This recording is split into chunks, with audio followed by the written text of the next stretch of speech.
June 2014, early morning. Vancouver, Canada. Soo Bin is standing outside his doorway, a cup of coffee in his hand.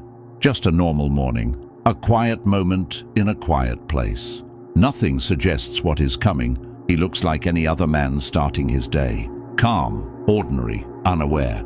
Then everything shifts. Men begin to appear in the distance, plainclothes officers. No sirens, no noise, just movement.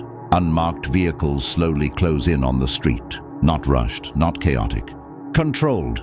They are already in position, and he notices them. The moment he understands something is wrong, he moves. He turns and goes back inside, fast, down the hallway, straight to his room, straight toward his phone. But before he can reach it, police officers are already inside the house.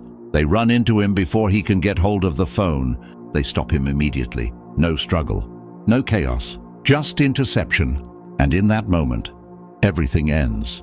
But the real question is this: what was in that phone that he was willing to risk everything to reach it? Inside were billions of dollars worth of military aircraft design files, sensitive blueprints and technical data tied to advanced defense aviation programs. Information he had been accused of helping steal and transfer over years. That was the crime. Not just possession, but long-term access to some of the most valuable military aerospace secrets in the world. And now, it was all exposed. How does someone get access to information like this? Highly sensitive, heavily protected. The kind of aircraft design information that should never leave secure systems. Where did it come from? The United States. From major defense companies working on advanced military aircraft programs. Companies like Boeing and Lockheed Martin and other contractors involved in building fighter jets and military planes. So how did it reach one man? Before anything illegal was proven, Soo Bin was just a businessman in the aviation industry. He worked with aircraft parts, logistics, and aviation services. That was his cover. He was inside the system but not seen as a threat. So how did things change? It didn't start with force. It started with connection. He built relationships in the aviation world. People in companies, people in supply chains, people who had access to sensitive systems in the United States. Over time, those connections grew, and investigators later believed that through these networks, he became linked to people connected to the People's Liberation Army. Not directly at first, not in an obvious way, but through communication and coordination over time. The motive was simple. Military aircraft information is extremely valuable. It saves years of development. It gives countries an advantage. It changes military power. So the question becomes, how does a normal businessman in the aviation industry end up connected to classified aircraft information from the United States? It didn't happen in one moment. It happened over years. Soo Bin was already working inside the aviation business, dealing with aircraft parts and industry contacts. Through that work, his network slowly expanded beyond normal trade. And investigators believe that over time, those connections led toward individuals with access to sensitive aviation programs in the United States. From there, the flow of information began. Not once, not quickly, but repeatedly over years. And the targets were not small. They included some of the most important US military aircraft programs, such as the F-22 Raptor, the F-35 Lightning II, the C-17 Globemaster III, the B-1 Lancer, and other advanced aerospace development programs tied to US defense contractors. These were not just aircraft.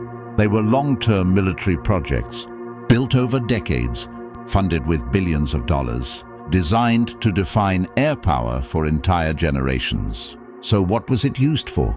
Authorities believed this information helped reduce the time needed for other countries to understand and develop similar advanced aircraft technologies, especially in the early stages of their own stealth and fighter development programs. Not a single transfer, but a gradual build-up of knowledge moving across networks. And that is what made this case so significant. Because it wasn't just one aircraft program. It was multiple generations of military aviation technology. And why would someone take that risk in the first place? According to the case, there was also a financial motive. He was not satisfied with his income from the aviation business. He was earning a normal business salary, but investigators believed he wanted more, much more. And over time, that dissatisfaction turned into a decision. If this kind of information exists, and it has this much value, then it becomes not just knowledge, but opportunity. Money became part of the motivation, not the only reason, but a driving one, and that is what pulled him deeper into the network. So what happened on the other side? How did China benefit from this? According to US investigators, the information was linked to networks connected to the People's Liberation Army. At the time, China was still behind in advanced military aircraft design and technology compared to the United States. They were working to close that gap, and this is where the opportunity appeared. Military aircraft design takes decades of research and billions of dollars to develop. So access to US aircraft design information was seen as a major advantage, a shortcut in understanding advanced fighter jet development, a way to learn faster, a way to reduce the distance. From the US perspective, this was not just information being taken, it was progress being accelerated elsewhere. And that is why the case became so significant. Because what was taken was not just data, it was time. Over time, money started coming in through the aviation network he was involved in. Subin was no longer just living a normal business life. His lifestyle became more comfortable, more travel, more movement between countries, more freedom in how he operated. It was not a fixed salary. It was money coming in indirectly through the network he was connected to. Some accounts and claims suggest the total value involved could have reached very large amounts over time, even into the hundreds of millions. But this was never officially confirmed in public court findings. What is clear is that the scale of the information involved was extremely valuable, and his life gradually reflected a higher standard of living as a result. But the real value was never just the money, it was the access and the information. How did the authorities actually find out? It didn't happen by accident. It started with a tip. US authorities received information from someone connected to the network. That tip pointed them in the right direction. From there, investigators moved in. They tracked communications. They followed connections. They started linking names together. And one name kept coming up: Subin. That was the turning point. Not a system failure, not a random discovery. Someone gave them a lead. And once that happened, everything began to fall into place. Once they had the name, everything changed. Subin was no longer just a contact. He became the focus. So what did the authorities do next? They didn't rush. They built the case. They monitored his movements. They reviewed his communications. They gathered evidence step by step, all while he had no idea. On his side, life continued as normal. Business as usual. Meetings, travel, daily routine. No signs of pressure. No signs of exposure.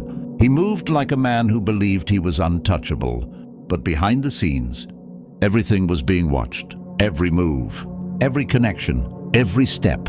And slowly the picture became clear.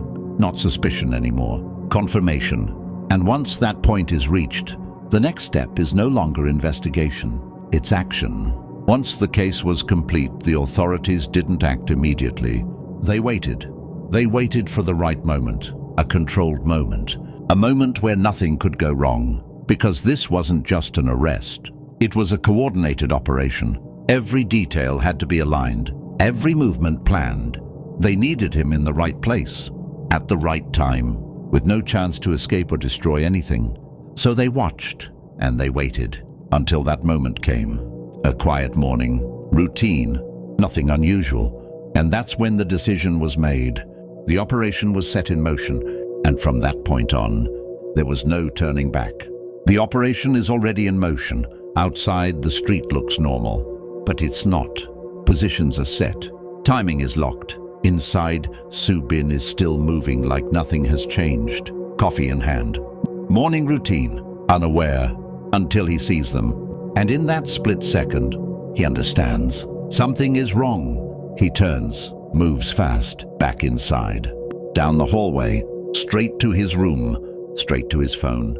Because inside that phone, there are thousands of files, thousands of aircraft design files he had been selling to the Chinese government. And his phone had a failsafe, a quick delete mechanism, a way to wipe everything if things ever went wrong. But he doesn't get the chance to use it.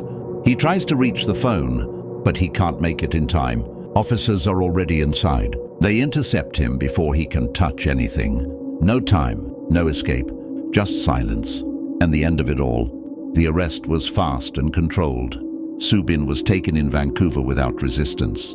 No chaos, no escape, just a quiet end to years of investigation. After the arrest, he was moved into custody while the case went through the legal system. The charges were serious. They involved the alleged transfer of sensitive military aircraft design information linked to major US defense programs. As the months passed, the reality of his situation became clearer. He was no longer operating in the outside world. He was inside the system now, waiting for the legal process to finish. There is no public record of his private thoughts during this time. But in cases like this, isolation is part of the process itself. Cut off from normal life, cut off from business, cut off from everything that once defined him. Eventually, he pleaded guilty in the United States. He was sentenced to 46 months in federal prison. After serving his sentence, he was deported, and the case ended officially.